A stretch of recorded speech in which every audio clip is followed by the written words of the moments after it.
gente vai para lá agora, para a capital federal, conversar com o nosso correspondente Igor Damasceno, que está por dentro de tudo que acontece na capital federal. E olha, apesar do recesso parlamentar, os bastidores estão aquecidos, agitados. Os deputados da oposição vão propor um pedido de impeachment do presidente Lula. Agora, Igor, conta aí pra gente em que pé está essa situação, se deve avançar, se não deve avançar, como é que está a situação por aí? Bom dia. Tudo bem, Rose? Bom dia para você, bom dia também para todos que nos acompanham. Já são 100 assinaturas de deputados que querem o impeachment do presidente Lula. O que acontece é que o deputado Rodolfo Nogueira, do PL de Mato Grosso do Sul, tem aí coletado assinaturas para pedir o processo, a abertura do processo de impeachment contra o presidente da República, contra o presidente Lula. E essa vai ser uma das primeiras atividades oficiais na volta do recesso legislativo. Recesso esse que acaba em sábado agora, né? Acaba no sábado agora com a escolha dos novos presidentes da Câmara e do Senado. E à medida em que o novo presidente der prosseguimento, der abertura no trabalho legislativo deste ano, então um parlamentar do Partido Liberal de Mato Grosso do Sul vai oficializar o pedido de impeachment contra o presidente Lula. E por quê? Qual é a maior justificativa deste pedido? Segundo o parlamentar, o presidente Lula cometeu crime de responsabilidade fiscal.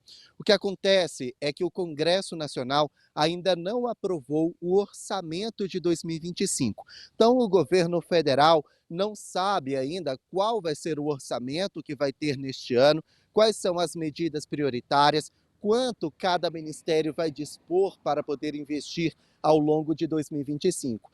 E no ano passado, o governo federal aprovou o programa Pé de Meia, de incentivo a que os estudantes estudem, combate à evasão escolar. O programa Pé de Meia, ele concede R$ 200 para estudantes do ensino médio, cadastrados ali no CadÚnico, de baixa renda. Então, para que esses estudantes não saiam da escola para ajudar no sustento em casa, então o governo federal dará esse incentivo financeiro, essa bolsa de R$ 200 para que eles continuem estudando até completarem aí pelo menos o ensino médio e ainda ganham mais incentivo financeiro se fizerem o Enem para tentar entrar no ensino superior.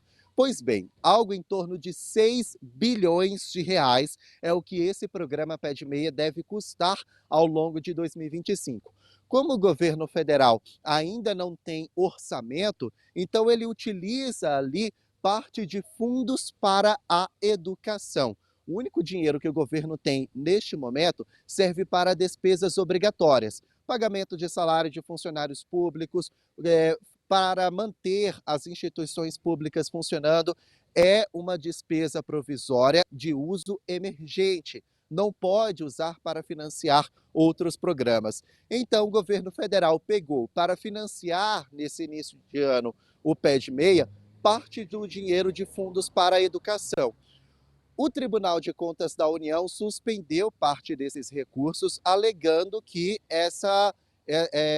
esse dinheiro não poderia ser usado para financiar o programa Pé de Meia, seria irregular. Foi então o pontapé inicial para que os parlamentares entendessem que Lula cometeu pedalada fiscal e crime de responsabilidade fiscal, já que o dinheiro utilizado para um determinado fim foi realocado para outro fim. E o Tribunal de Contas entendeu que isso não podia ser feito. Então, pelo menos 100 parlamentares já assinaram esse pedido de impeachment por uma suposta pedalada fiscal do presidente Lula.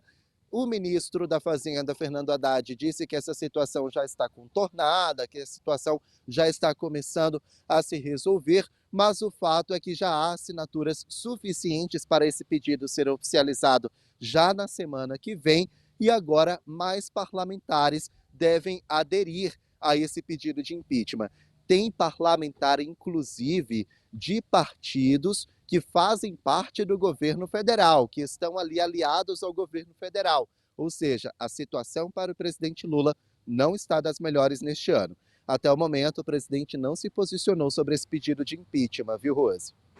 Pois é, Igor. A gente sabe que impeachment depende muito do cenário político, do terreno para isso, é o que a gente viu acontecer com a presidente Dilma Rousseff, né? Então, tem que avaliar como é que está esse terreno, que está sendo muito difícil, a gente sabe, para o presidente Lula. Inclusive, a gente faz uma análise agora dessa lista. Aqui do Amazonas, capitão Alberto Neto, do PL, obviamente, né? Partido que também está encampando esse pedido de impeachment, já assinou e, portanto, é o único nome que a gente tem até agora. Resta saber se os outros 7 parlamentares aqui do Amazonas, deputados federais, vão também assinar esse pedido. Você vai ficar de olho aí para a gente, tá, Igor? Enquanto isso tudo acontece, o presidente Lula participou ontem de uma reunião de emergência na Casa Civil para discutir toda aquela situação dos deportados. E aí, Igor, como é que está essa situação? O que o governo brasileiro tem feito? E mais, aquela resposta dos Estados Unidos já veio? Pois é, a situação vai se complicando, uma crise diplomática, ela começa a se instalar. O primeiro país latino-americano a comprar uma briga com os Estados Unidos foi a Colômbia. Tá que o presidente Gustavo Petro, ele acabou ali recuando, acabou aceitando os colombianos de volta, mas o fato é que a situação diplomática entre os países da América Latina, da América do Sul, com o governo de Donald Trump, vai se complicando cada vez mais. O governo brasileiro já notificou o governo dos Estados Unidos a respeito da situação dos 88 deportados que estavam, segundo o governo federal, em situação degradante, mas agora o capítulo ele se desenrola para uma situação a nível mundial.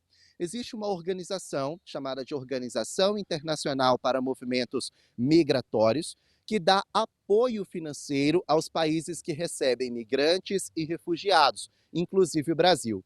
Atualmente, essa organização ela é financiada basicamente pelos Estados Unidos. 60% desse fundo de apoio para os países que aceitam migrantes e refugiados vem dos Estados Unidos, algo em torno de 5 milhões de dólares, quase 30 milhões de reais. No entanto, Trump suspendeu os repasses para essa organização, para esse fundo, por 90 dias. Ou seja, os países não vão contar com a maior fonte de recursos para ajudar, para dar amparo aos migrantes e refugiados que eles aceitam.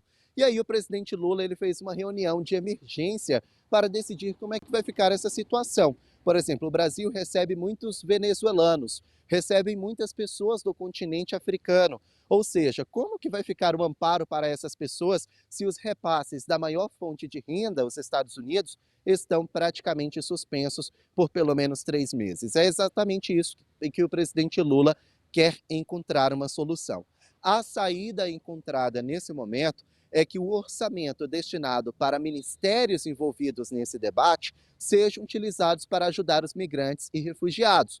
Ministério da Saúde, Ministério do Desenvolvimento Social, Ministério da Justiça e Segurança Pública, todos esses vão ajudar a amparar essas pessoas. E aí, esse montante é utilizado, por exemplo, para amparo jurídico, para amparo social, para o combate ao tráfico humano. Tem muitas pessoas que são escravizadas justamente por não saberem das nossas leis, das leis trabalhistas, então vêm de fora para tentar uma vida melhor e acabam sendo escravizadas. Isso acontece demais com bolivianos e venezuelanos. Então esse dinheiro que agora vai ser dado pelos ministérios do governo federal serve justamente para combater esse tipo de situação. Os Estados Unidos suspendeu os repasses por pelo menos 90 dias, porque fazem parte da nova regra de movimentos imigratórios, o endurecimento dessas regras. Então, a ONU, Organização das Nações Unidas, vai conversar com o governo de Donald Trump para reaver esses valores, para que esses repasses voltem a ser creditados nos fundos dessa organização internacional. Mas daqui até lá, pelo menos aqui no Brasil, o próprio governo federal vai financiar esse apoio para refugiados e imigrantes. Só que como é uma situação em nível mundial, agora resta saber como os demais países também vão financiar aqueles que aceitarem dentro do solo ali, dentro do seu território. O fato é que Trump ele está se isolando. A política protecionista que ele disse não é de proteção, é de isolamento. isso pode pegar mal. É a maior potência do mundo, mas a maior potência também depende de outros países. E a China começa a avançar, viu, Rose? Obrigada, Igor, pelas informações aí de Brasília. Bom trabalho para você, como sempre digo aqui. Ótima terça-feira. Bom, gente, é isso. A gente tem essa situação toda com os deportados. Uma crítica aqui é que eu queria ver empenho, não só eu, mas eu acho que boa parte da sociedade, do governo federal, para resolver muito mais os nossos problemas locais, inflação, economia. Deixa essa questão para o Ministério de Relações Exteriores, institucionais, e o presidente Lula precisa focar em resolver nossos problemas, que são muitos. A gente estava falando agora do preço do café, mas já a gente já vai falar daqui a pouco de preço de combustível, que provavelmente a gente pode ter um aumento, e se não houver, é porque a Petrobras está abrindo mão, que já está praticando um preço que está bem diferente do preço internacional, ou seja, prejuízo para a estatal. Quer dizer, temos tantos problemas aqui para nos preocupar. Quer ficar por dentro de todas as informações e da programação da Crítica? Faz o seguinte, se inscreve no nosso canal e ativa as notificações para não perder nada. Até o próximo. Tchau!